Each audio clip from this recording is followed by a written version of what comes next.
我们今天要讲的是儿童的非酒精性脂肪肝。现在小孩得非酒精性脂肪肝的人数越来越多。如果我们看一看数据的话，美国的数据估计有10%到15%的儿童有非酒精性脂肪肝。过去呢，非酒精性脂肪肝只有在中老年人身上才有的。现在年轻化的趋势非常非常明显，而且他们是正在以惊人的速度在成长。小朋友是我们下一代的希望啊，所以我们应该重视这个题目。为什么以前非酒精性脂肪肝是中老年人才会有的毛病，现在这个年代年龄越来越小？这个跟添加糖有离不开的关系。添加糖跟我们平时说的血糖的糖有没有区别呢？有天地的区别哈。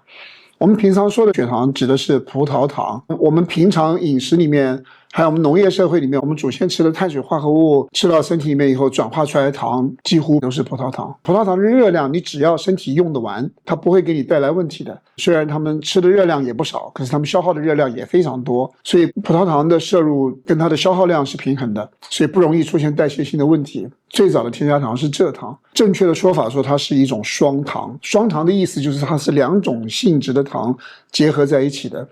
一种性质的糖就是葡萄糖，就跟米面转换过来的糖一样的葡萄糖。可是它另外还有一种糖呢，叫做果糖。所以我们家里面用的白砂糖，你吃的冰糖、红糖、黄糖都是来自于甘蔗，都是蔗糖。它就是葡萄糖和果糖的结合，然后呢，它们的比例呢刚好一半一半。所以蔗糖的热量有50%是葡萄糖，有50%是果糖。蔗糖大概是在19世纪左右比较工业化了，它就便宜了。便宜了以后，千家万户谁都吃得起。即使如此，儿童的非酒精性脂肪肝都没有大幅度的出现。真正造成灾难性的改变，大概是在80年代后期开始的。80年代是欧美速食业发展最迅猛的年代，金拱门啦、汉堡包啦、可乐啦、果汁啦、奶昔啦、冰淇淋啦，这些食品在欧美啊成长得非常迅速，各种喝的饮料，而且一大杯一大杯的。在这个行业里面，他们对于糖的消耗量非常非常高。最早的时候，饮料里面大量的糖用的呢也都是蔗糖，当时他们用的蔗糖呢几乎全部都来自于亚洲。可是慢慢的用量渐渐的变大了，在欧美国家他们自己的制糖业啊感觉到他们的生存受到威胁了，终于在1980年代的后期，从美国开始的对进口的蔗糖呢实施了惩罚性的关税。在那个时候突然之间进口蔗糖就再也行不通了，成本大幅度的增加了。所以当时呢，这些制糖业、食品加工业呢，他们在日本呢引进了一个技术，他用玉米的淀粉啊，然后用化学合成的方式把玉米的淀粉改质，然后形成了一种新的糖，叫做高果糖玉米糖浆。什么叫做高果糖的玉米糖浆呢？虽然它的原材料来自于玉米的淀粉，但它无论如何是经过人工化学合成的。糖的比例啊是55%的热量是果糖，45%的热量是葡萄糖。他们可以用人为的方式去调整它的百分比的。55%果糖的呢，它就叫55号的了。果糖呢口感非常好，果糖非常非常便宜，而且吃了还想再吃，所以对食品加工业来讲是再好不过的一个东西了。那在那个年代，医疗行业对于果糖有没有引起任何的警戒呢？没有，因为它不会造成升糖反应啊。葡萄糖你扎手指头测，你会测到血糖上升的，吃果糖测不出来的。所以在早年的时候，果糖啊被误认为对身体无害的。就从那个时候开始，果糖开始大量的进入到食品加工业，然后呢到了所有人的饭桌上，所有商店里面通通都是铺天盖地的都是这个糖。那我现在解释的是这个糖的来源呢，所以你们可以想象一下，为什么这个年龄这个年代的小朋友有这么严重的问题，跟这个果糖的摄入，跟这种添加糖的摄入过多有直接的关系啊。果糖是如何导致人的身体出现脂肪肝的呢？小朋友得非酒精性脂肪肝主要的原因有若干个，可是果糖的摄入是最重要的一个。我来解释为什么吃了果糖以后最后的结果会变成这样。我们需要了解的是，第一件事情是果糖跟葡萄糖的区别，吃到我们身体里面以后，它们在我们身体里面扮演的角色，它在我们身体里面的代谢过程有什么不一样。如果我们吃的是葡萄糖，意思就是米啊、面啊，或者是蔗糖里面的50%葡萄糖。葡萄糖我们吃到身体里面去了以后，我们的身体很快的把葡萄糖制造好了以后送到我们的血液里面去，我们的胰岛素就开始上升，葡萄糖就会被送到我们身体的肌肉细胞里面去燃烧。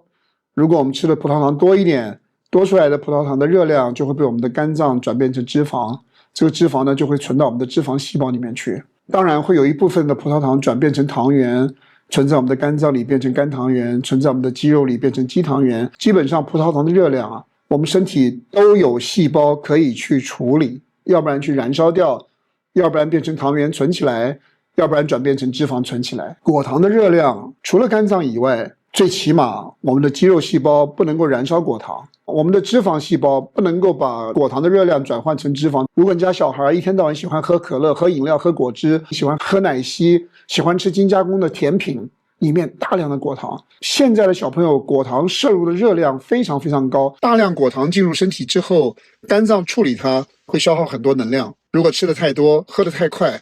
肝脏短时间忙不过来，代谢压力就容易变大。时间久了，肝脏更容易把多余的能量转成脂肪，脂肪也更容易在肝脏里慢慢的堆起来。所以这个时候你就会发现吃的不多，可是呢人一直在变胖。还有吃太多甜的和精加工食品，孩子容易吃完还想吃。这个时候在小朋友身上会发生什么变化呢？你会发现小朋友精神不好，因为他基础代谢下降了，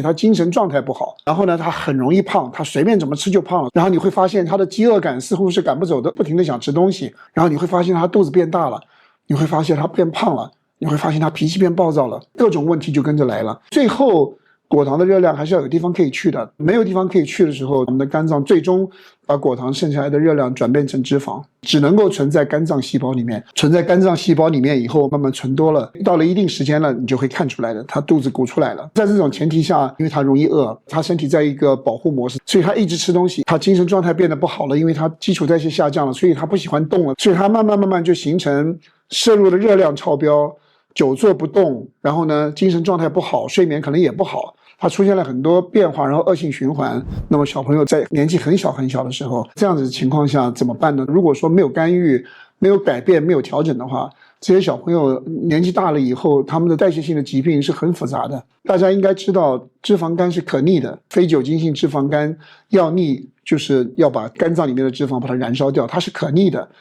可是如果你不理它，风险因素长期存在的话，脂肪肝就可能慢慢加重。所以作为父母的，你一定要知道，小孩子如果早期出现这种现象的话，我们要如何做？第一件事，把所有的添加糖拿走了，你不要再给他吃任何有添加糖的东西了。现代包括蔗糖在内，所有的添加糖里面都有非常多的果糖，这是第一个最重要的一件事情。第二个，精致的碳水化合物短时间不要再给他们吃了。所谓的精致的碳水化合物，就是我们平常吃的白米白面、精米精面。它现在适合他吃的碳水化合物是什么？根茎类的碳水化合物，它是可以吃的。如果你把添加糖通通拿走了，你把精致的碳水化合物也都拿走了，那么根茎类里面的葡萄糖的热量也不会太多，它身体是可以处理得掉的。在这样的环境里面，它就能够很顺利的进入一个良性循环。那有一些父母可能会问，水果怎么办？小朋友可不可以吃水果？第一，当然选择含糖量比较低的水果对他最有利，含糖量低、纤维高的水果对他最有利。你可以自己去查数据，你用什么样的方法去吃？我举个例子给你听。如果你现在有4个橙呢，橙呢，它的含糖量呢不算很高，也不算很低，它算在中间的地方。它的纤维呢也还可以。如果你想把4个橙打成果汁，这4个橙打成果汁以后就是1杯。你的小朋友呢，咕噜咕噜咕噜就把这一杯果汁喝下去了，这什么意思呢？这一杯果汁，它是在很短的时间里面摄入了很多的果糖了，它咕噜咕噜1-2分钟就把这一大杯果汁4个橙的果糖就喝下去了，这样会引起他身上的各种反应。可是如果你把这4个橙切成一小块一小块的放在盘子里面，你让它慢慢的吃，它在很长的时间里面慢慢的摄入这些果糖，更何况在摄入这个果糖的时候，里面还有纤维，这两者之间区别非常大。所以我们不要在很短的时间里面给他喝果汁，你要给他吃水果，选择含糖量低的水果，慢慢的让他吃，不要很快的让他吃完。用这种方式去吃水果对小朋友最有利。另外一个我要提醒家长的是，我们一直认为蜂蜜是健康的，可是我跟各位说，蜂蜜的热量大多数是果糖，在古时候蜂蜜确实是好的，在现在这个年代，添加糖太多的年代，已经有了脂肪肝的小朋友们，暂时不要再去碰蜂蜜了，因为那些果糖对他不利的。如果你做到这件事情了，在他的饮食里面，你可以给大量的蔬菜、大量的健康的这个营养丰富的食物，各种肉类、各种鸡蛋都是营养丰富的食物。